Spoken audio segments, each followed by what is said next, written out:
Welcome to government jobs for all Indians YouTube channel. இந்த வீடியோவில் நாம் எந்தவித ரிட்டன் எக்ஸாமினேஷனும் இல்லாமல் இன்கம் டேக்ஸ் ஆஃபீஸ்லேருந்து இப்போ ரீசெண்டாக வெளிவந்திருக்க நியூ பர்மனெண்ட் கவர்மெண்ட் ஜாப் தான் பார்க்க போகிறோம்.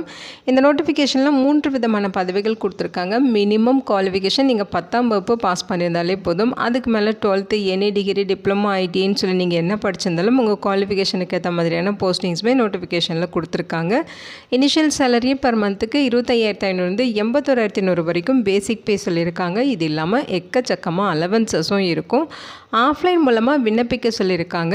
அப்ளை பண்ணுறதுக்கு ஜூலை 31ஆம் தேதி வரைக்கும் உங்களுக்கு டைம் கொடுத்துருக்காங்க. எந்தவித கம்யூனிட்டிக்கும் அப்ளிகேஷன் ஃபீஸ் எக்ஸாமினேஷன் ஃபீஸ் எதுவுமே கிடையாது. எல்லோரும் ஃப்ரீயாகவே ஆஃப்லைன் மூலமாக விண்ணப்பிச்சுக்கலாம். தமிழ்நாட்டில் இருக்க 38 மாவட்டத்தினருமே இந்த போஸ்ட்டுக்கு எலிஜிபிள் தான். இதோட அஃபிஷியல் நோட்டிஃபிகேஷன் அண்ட் எலிஜிபிலிட்டி பற்றின டீட்டெயில்ஸ் இப்போ நான் ப்ரீஃபாக எக்ஸ்பிளைன் பண்ணுறேன். வீடியோவை ஸ்கிப் பண்ணாமல் முழுமையாக பாருங்கள். அதுக்கு முன்னாடி நீங்கள் இப்போ தான் இந்த சேனலுக்குள்ளே முதல் முறையாக வரீங்க அப்படின்னா நம்ம சேனலை சப்ஸ்கிரைப் பண்ணிவிட்டு பெல் சிம்பல் ப்ரெஸ் பண்ணி ஆல்கிற நோட்டிஃபிகேஷனில் செட் பண்ணிக்கிங்க. அப்போ தான் நாங்கள் கொடுக்குற எல்லா கவர்மெண்ட் ஜாப் ஆப்பர்ச்சுனிட்டியும் உங்கள் ஃபோனுக்கே நோட்டிஃபிகேஷனாக கிடைக்கும். இந்த ரெக்ரூட்மெண்ட் ரிலேட்டடான apply link and notification link எல்லாமே இந்த வீடியோவோட டிஸ்கிரிப்ஷன்லையும் ஃபஸ்ட்டு கமெண்ட்லையும் பின் பண்ணியிருக்கேன். செக் பண்ணி பாருங்கள். இந்த வீடியோவுக்கு ஒரு லைக் கொடுத்துருங்க. நீங்கள் கொடுக்குற லைக் தான் எங்களுக்கு அடுத்தடுத்து வீடியோ போகிறதுக்கான மிகப்பெரிய மோட்டிவேஷனாக இருக்கும். இப்போ வாங்க நம்ம வீடியோக்குள்ளே போகலாம்.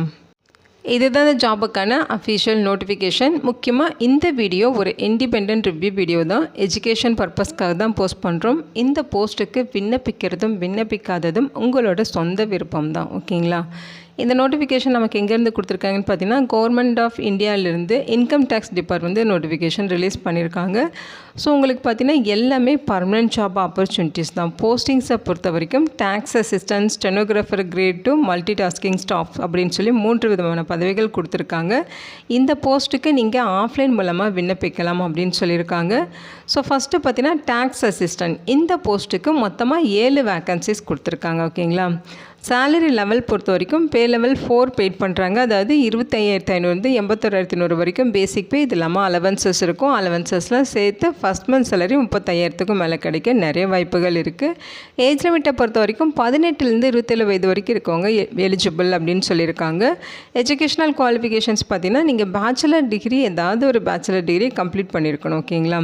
ஆர்ட்ஸோ சயின்ஸோ BE BTech BCom BBA BCM இந்த மாதிரி நீங்கள் என்ன படிச்சிருந்தாலும் ஓகே தான். ஏதாவது ஒரு பேச்சுலர் டிகிரி கம்ப்ளீட் பண்ணியிருக்கணும். அதோட உங்களுக்கு டேட்டா என்ட்ரி ஸ்பீட் வந்து 8,000 கீ டிப்ரெஷன் வந்து பர் ஹவருக்கு இருக்கணும் அப்படின்னு சொல்லியிருக்காங்க. அதாவது டைப்பிங் பற்றி சொல்லியிருக்காங்க. ஸோ டைப்பிங் ஸ்பீட் தான் உங்களுக்கு பார்த்தீங்கன்னா 8,000 கீ டிப்ரெஷன்ஸ் பர் ஹவருக்கு இருக்கணும் அப்படிங்கிற மாதிரி சொல்லியிருக்காங்க. ஓகேங்களா? அடுத்து பார்த்திங்கன்னா ஸ்டெனோகிராஃபர் கிரேட் 2 இந்த கேட்டகரியில் உங்களுக்கு ஒரு வேக்கன்சிஸ் கொடுத்துருக்காங்க. சேலரி லெவல் பார்த்திங்கன்னா 25,500 81,100 வரைக்கும் பேசிக் பே. இது இல்லாமல் அலவன்சஸ் இருக்கும். பே லெவல் 4 தான் பெய்ட் பண்ணுறாங்க. ஸோ அலவன்சஸ்லாம் சேர்த்து 35,000க்கு மேலே உங்களுக்கு ஃபஸ்ட் மந்த் சேலரியே இருக்கும். ஓகேங்களா? ஏஜ் லிமிட்டை பொறுத்த வரைக்கும் 18லேருந்து 27 வயது வரைக்கும் இருக்கவங்க இந்த போஸ்ட்டுக்கு எலிஜிபிள் அப்படின்னு சொல்லியிருக்காங்க. குவாலிஃபிகேஷன் பார்த்திங்கன்னா 12ஆம் வகுப்பு பாஸ் பண்ணியிருந்தாலே போதும். அதுக்கு மேலே எனி டிகிரி டிப்ளமோ ஐடின்னு சொல்லி என்ன படிச்சிருந்தாலுமே எலிஜிபிள் தான். மினிமம் குவாலிஃபிகேஷன் தான் உங்களுக்கு 12ஆம் வகுப்பு பாஸ் பண்ணியிருக்கணும் அப்படின்னு சொல்லியிருக்காங்க. அதோட உங்களுக்கு ஸ்டெனோகிராஃபி தெரிஞ்சிருக்கணும். அவங்களுக்கு வந்து பார்த்திங்கன்னா டிக்டேஷன் 10 மினிட்ஸ் வந்து இருக்கும் அப்படிங்கிற மாதிரி சொல்லியிருக்காங்க. அந்த 10 மினிட்ஸில் 80 வேர்ட்ஸ் பர் மினிட் வந்து உங்களுக்கு டிக்டேஷன் பண்ண தெரிஞ்சிருக்கணும். டிரான்ஸ்கிரிப்ஷன் வந்து 50 மினிட்ஸ் நடக்கும். ஸோ அதோட டீட்டெயில்ஸுமே கொடுத்துருக்காங்க. ஸோ இந்த மாதிரி உங்களுக்கு ஸ்கில்லுமே வந்து இருக்கணும். ஓகேங்களா? அடுத்து பார்த்திங்கன்னா மல்டி டாஸ்கிங் ஸ்டாஃப் இந்த போஸ்டிங்க்கு 4 வேக்கன்சிஸ் கொடுத்துருக்காங்க. பே லெவல் சேலரி பார்த்திங்கன்னா லெவல் 1 பெய்ட் பண்ணுறாங்க. அதாவது 18,000 56,900 வரைக்கும் உங்களுக்கு சேலரி இருக்கும். இது இல்லாமல் அலவன்சஸ்லாம் இருக்கும். அலவன்சஸ்லாம் சேர்த்து உங்களுக்கு ஃபஸ்ட் மந்த் சேலரி 23,000க்கும் மேலே கிடைக்க நிறைய வாய்ப்புகள் இருக்குது. ஏஜ் லிமிட்டை பொறுத்த வரைக்கும் 18லேருந்து 25 வயது வரைக்கும் இருக்கவங்க இந்த போஸ்ட்டுக்கு எலிஜிபிள். ஸோ குவாலிஃபிகேஷன் பார்த்தீங்கன்னா மெட்ரிகுலேஷன் அதாவது 10th பாஸ் பண்ணியிருந்தாலே நீங்கள் இந்த போஸ்ட்டுக்கு எலிஜிபிள் அப்படின்னு சொல்லியிருக்காங்க. மொத்தமாக 12 வேக்கன்சிஸ் ரெக்ரூட் பண்ணுறாங்க. ஓகேங்களா? ஸோ இந்த எஜுகேஷனல் குவாலிஃபிகேஷன் இல்லாமல் அவங்க சொல்லியிருக்க ஃபீல்டில் உங்களுக்கு ஸ்போர்ட்ஸ் குவாலிஃபிகேஷனுமே இருக்கணும். அதோட டீட்டெயில்ஸுமே கொடுத்துருக்காங்க. இந்த போஸ்ட்டுக்கு அவங்க கொடுத்துருக்க அப்ளிகேஷனை டவுன்லோட் பண்ணி பிரிண்ட் அவுட் எடுத்து ஜூலை 31ஆம் தேதிக்குள்ளே விண்ணப்பிக்கணும். ரெஜிஸ்டர் போஸ்ட் அல்லது ஸ்பீட் போஸ்ட் மூலமாக விண்ணப்பிக்கணும் அப்படின்னு சொல்லியிருக்காங்க. ஸோ அப்ளிகேஷன் ஃபார்மேட் இங்கேயே கொடுத்துருக்காங்க. அதையும் நான் உங்களுக்கு காமிச்சிட்றேன். ஸோ இதில் நோட்டிஃபிகேஷனில் 10வது பேஜில் உங்களுக்கு அப்ளிகேஷன் ஃபார்ம் இருக்குது. ஸோ அப்ளை பண்ண இன்ட்ரெஸ்டடாக இருக்கவங்க இந்த அப்ளிகேஷனை கரெக்டாக டவுன்லோட் பண்ணி பிரிண்ட் அவுட் எடுத்துக்கோங்க. இங்கே உங்களோட ரீசன்ட் பாஸ்போர்ட் சைஸ் ஃபோட்டோகிராஃப் வந்து ஒட்டிடுங்க.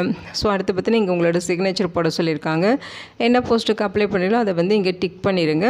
அடுத்து பார்த்திங்கன்னா உங்களுடைய பர்சனல் டீட்டெயில்ஸ் தான் கேட்டிருக்காங்க. ப்ளூ அல்லது பிளாக் இங்கில் கேபிட்டல் லெட்டர்ஸில் ஃபில் பண்ணணும்னு சொல்லியிருக்காங்க. ஃபுல் நேம், உங்களுடைய அப்பா பெயர், gender details, permanent address, communication address எல்லாமே பின்கோடோட ஃபுல் அட்ரஸ் கொடுத்துருங்க. உங்களோட மொபைல் நம்பர் கேட்டிருக்காங்க, இமெயில் அட்ரஸும் கேட்டிருக்காங்க. டேட் ஆஃப் பர்த் என்னவோ அதை இங்கே மென்ஷன் பண்ணிடுங்க. ஏஜை பொறுத்த வரைக்கும் 1/8/2026 அந்த டேட் படி உங்களோட ஏஜ் என்ன அப்படின்னு சொல்லி கேட்டிருக்காங்க. அந்த ஏஜ் தான் நீங்கள் இங்கே மென்ஷன் பண்ணணும். அடுத்து ஹையஸ்ட் எஜுகேஷனல் குவாலிஃபிகேஷனை மென்ஷன் பண்ணிடுங்க. அதேமாதிரி அவங்க கேட்டிருக்க ஸ்போர்ட்ஸ் குவாலிஃபிகேஷன் டீட்டெயில்ஸ் எல்லாமே கேட்டிருக்காங்க. அது எல்லாமே கரெக்டாக கொடுத்துருங்க. கொடுத்துட்டு அங்கே எஜுகேஷனல் குவாலிஃபிகேஷன் சர்டிஃபிகேட்டு, அதே மாதிரி sports certificate, caste certificate, PWD category இருந்தால் அதுக்கான சர்டிஃபிகேட்டு, எனி ஃபோட்டோ ஐடி இது எல்லாமே நீங்கள் அட்டாச் பண்ணுற மாதிரி இருக்கும். அதோட டீட்டெயில்ஸுமே நீங்கள் இங்கே ஃபில் பண்ணணும். ஸோ அடுத்து பார்த்தீங்கன்னா உங்களுக்கு ஸ்போர்ட்ஸில் உங்களோட பார்ட்டிசிபேஷன் பற்றின டீட்டெயில்ஸ் எல்லாமே இங்கே தரணும். ஓகேங்களா? இதெல்லாமே முடிச்சுட்டு இங்கே செல்ஃப் டிக்ளரேஷன் கொடுத்துருக்காங்க. இதை ஒரு தடவை முழுசாக படித்து பார்த்துருங்க. படித்து பார்த்துட்டு இங்கே உங்களோட சிக்னேச்சர், இங்கே உங்களோட ஃபுல் நேம், பிளேஸு, டேட் எல்லாம் ஃபில் பண்ணிவிட்டு இந்த அப்ளிகேஷனோட தேவையான டாக்குமெண்ட்ஸ் எல்லாமே self attested xerox copies attach பண்ணி அவங்க சொல்லியிருக்க அட்ரஸுக்கு விண்ணப்பிக்கணும். ஸோ இங்கே சொல்லியிருக்காங்க பாருங்கள், இதுதான் அட்ரஸ். அப்ளிகேஷன் சென்ட் பண்ணுற கவர் மேலே application for appointment of meritorious sports person in income tax department Odisha region 2026 அப்படின்னு சொல்லி அப்ளிகேஷன் சென்ட் பண்ணுற கவர் மேலே ரைட் பண்ணியிருக்கணும். அப்ளிகேஷனோட தேவையான டாக்குமெண்ட்ஸ் எல்லாமே self attested xerox copies attach பண்ணியிருக்கணும். லாஸ்ட் டேட் ஜூலை 31ஆம் தேதிக்குள்ளே ஸ்பீட் போஸ்ட் அல்லது ரெஜிஸ்டர் போஸ்ட் மூலமாக இந்த போஸ்ட்டுக்கு நீங்கள் விண்ணப்பிச்சிருக்கணும். ஓகேங்களா? ஸோ அவங்க சொல்லியிருக்க ஸ்போர்ட்ஸ் குவாலிஃபிகேஷன் பார்த்தீங்கன்னா என்னென்ன ஸ்போர்ட்ஸ் அப்படிங்கிற ஒரு 65 விதமான ஸ்போர்ட்ஸ் வந்து சொல்லியிருக்காங்க. ஓகேங்களா? ஸோ இதில் வந்து நீங்கள் அவங்க கேட்டிருக்க மாதிரி சர்டிஃபிகேட்ஸ் வச்சுருக்கணும். அப்போ தான் நீங்கள் விண்ணப்பிக்கவே முடியும். அதாவது archery, athletics, atya, patya, badminton, badminton, baseball, basketball, billiards and snookers, body building, boxing, bridge, carrom, chess, cricket, cycling, அதேமாரி cycling, polo, deaf sports, fencing, football, golf, judo, அதேமாரி ice skating, ice hockey, handball, so அதேமாரி kho kho, kudo, karate, kabaddi, next பார்த்தீங்கன்னா யோகாசனம், tennis, ball cricket, so wrestling, yachting, weight lifting, volleyball, இந்த மாதிரி பார்த்தீங்கன்னா ஏகப்பட்ட sports கொடுத்துருக்காங்க. இதில் ஏதாவது ஒரு ஸ்போர்ட்ஸில் நீங்கள் பார்ட்டிசிபேட் பண்ண சர்டிஃபிகேட்ஸ் இருக்கணும். ஸோ அப்போ தான் நீங்கள் விண்ணப்பிக்க முடியும். ஓகேங்களா? இதுதான் ஸ்போர்ட்ஸ் குவாலிஃபிகேஷன் பற்றின டீட்டெயில்ஸு. ஸோ இந்த போஸ்ட்டுக்கு ஜென்ரல் இன்ஃபர்மேஷன் கொடுத்துருக்காங்க. இது ஆல் இந்தியா, அதாவது central government job opportunity. So all Indian citizens எலிஜிபிள்ங்கிறது இங்கே சொல்லியிருக்காங்க. செலெக்ஷன் ப்ராசஸை பொறுத்த வரைக்கும் அப்ளிகேஷனும் உங்கள் குவாலிஃபிகேஷன், எக்ஸ்பீரியன்ஸ், அந்த ஸ்போர்ட்ஸில் நீங்கள் வச்சுருக்க பார்ட்டிசிபேஷன்ஸ் இதெல்லாம் சர்டிஃபிகேட்ஸ் எல்லாம் வச்சு உங்களை ஷார்ட் லிஸ்ட்டு பண்ணுவாங்க. ஷார்ட் லிஸ்ட்டு பண்ண கேண்டிடேட்ஸ்க்கு ஸ்கில் டெஸ்ட் இருக்கும். ஸ்போர்ட்ஸ் ரிலேட்டடாக உங்களுக்கு ஸ்கில் டெஸ்ட் இருக்கும் அப்படின்னு சொல்லியிருக்காங்க. ஸோ இதெல்லாம் பேஸ் பண்ணி தான் உங்களை வந்து ரெக்ரூட் பண்ணுறாங்க. ஓகேங்களா? So Indian citizens eligible. Age லிமிட்டை பொறுத்த வரைக்கும் 1/8/2026 அந்த டேட் படி டேக்ஸ் அசிஸ்டன்ட் போஸ்ட்டுக்கு 18-27 வயது வரைக்கும் இருக்கவங்களும், ஸ்டெனோகிராஃபர் போஸ்ட்டுக்குமே 18-27 வயது வரைக்கும் இருக்கவங்க விண்ணப்பிச்சுக்கலாம். மல்டி டாஸ்கிங் ஸ்டாஃப் போஸ்ட்டுக்கு 18-25 வயதுக்குள்ளே இருக்கவங்க விண்ணப்பிக்கலாம் அப்படின்னு சொல்லியிருக்காங்க. ஏஜில் ரிலாக்ஸேஷன்ஸ் இருக்குது. யாருக்குன்னு பார்த்தீங்கன்னா அவங்க சொல்லியிருக்க ஸ்போர்ட்ஸ் பர்சனுக்கு 5 இயர்ஸ் ரிலாக்ஸேஷன் இருக்குது. இதுலேயே அவங்க SC/ST கேட்டகரியாக இருந்தால் 10 இயர்ஸ் ரிலாக்ஸேஷன் இருக்குது அப்படிங்கிறது இங்கே சொல்லியிருக்காங்க. ஸோ எஜுகேஷன் குவாலிஃபிகேஷன் டீட்டெயில்ஸ் எல்லாமே அகெயின் கொடுத்துருக்காங்க. நீங்கள் டீட்டெயில்டாக செக் பண்ணிக்கோங்க. இந்த ஸ்போர்ட்ஸ் எலிஜிபிலிட்டி பற்றின டீட்டெயில்ஸு ஃபஸ்ட்டு ப்ரிஃபரன்ஸ் யாருக்கு கொடுப்போம் அப்படிங்கிற மாதிரி சொல்லியிருக்காங்க. அது பார்த்தீங்கன்னா இன்டர்நேஷ்னல் லெவலில் யாரெல்லாம் வந்து ப்ளே பண்ணுறாங்களோ அவங்களுக்கு ஃபஸ்ட்டு ப்ரிஃபரன்ஸ் இருக்கும். அதேமாரி செகண்ட் ப்ரிஃபரன்ஸை பொறுத்த வரைக்கும் ஸ்டேட் லெவலில் விளையாடுறவங்களுக்கு, தேர்ட் ப்ரிஃபரன்ஸை பொறுத்த வரைக்கும் இன்டர் யூனிவர்சிட்டி லெவலில், ஃபோர்த்து ப்ரிஃபரன்ஸ் பொறுத்த வரைக்கும் ஸ்டேட் அல்லது கேலோ இந்தியா யூத் கேம்ஸ் இது ரிலேட்டடாக வந்து இருக்கும் அப்படிங்கிற மாதிரி சொல்லியிருக்காங்க. ஸோ அவங்க ப்ரிஃபரன்ஸுமே கொடுத்துருக்காங்க. ஒவ்வொரு போஸ்ட்டுக்கும் டீட்டெயிலாக செக் பண்ணிக்கோங்க. என்னென்ன ஸ்போர்ட்ஸ் எலிஜிபிள்ங்கிறதுமே இங்கே மென்ஷன் பண்ணியிருக்காங்க. ஸோ இதெல்லாமே செக் பண்ணிவிட்டு நீங்கள் விண்ணப்பிச்சுக்கலாம். மார்க் வந்து எவ்வளோ மார்க் உங்களுக்கு ப்ரொவைட் பண்ணுறாங்கன்னு சொல்லியிருக்காங்க. இன்டர்நேஷ்னல் லெவல் காம்படிஷன்ஸ் அப்படின்னா எவ்வளோ மார்க்கு, ஸ்டேட் லெவல் காம்படிஷனாக எவ்வளோ மார்க்கு, இந்த டீட்டெயில்ஸ் எல்லாமே இங்கே கொடுத்துருக்காங்க. ஸோ இங்கே பார்த்திங்கன்னா தெரியும். ஸோ அதோட டீட்டெயில்ஸ் எல்லாமே கொடுத்துருக்காங்க. இதில் வின்னிங் பொசிஷன் 1னா எவ்வளோ மார்க்கு, 2னா எவ்வளோ மார்க்கு, 3னா எவ்வளோ மார்க்கு, பார்ட்டிசிபேட் மட்டும் பண்ணியிருக்கீங்க அப்படின்னா எவ்வளோ மார்க் உங்களுக்கு ப்ரொவைட் பண்ணுவாங்கங்கிற டீட்டெயில்ஸ் இங்கே கொடுத்துருக்காங்க.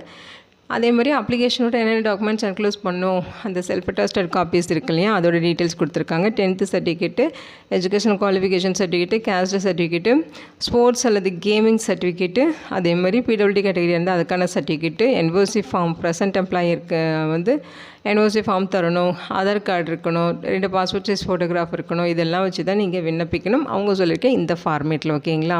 இதோட லிங்க் டீட்டெயில்ஸ் எல்லாமே இந்த வீடியோவோட டிஸ்கிரிப்ஷன்லையும் ஃபஸ்ட்டு கமெண்ட்லையும் பின் பண்ணியிருக்கேன், செக் பண்ணி பாருங்கள்.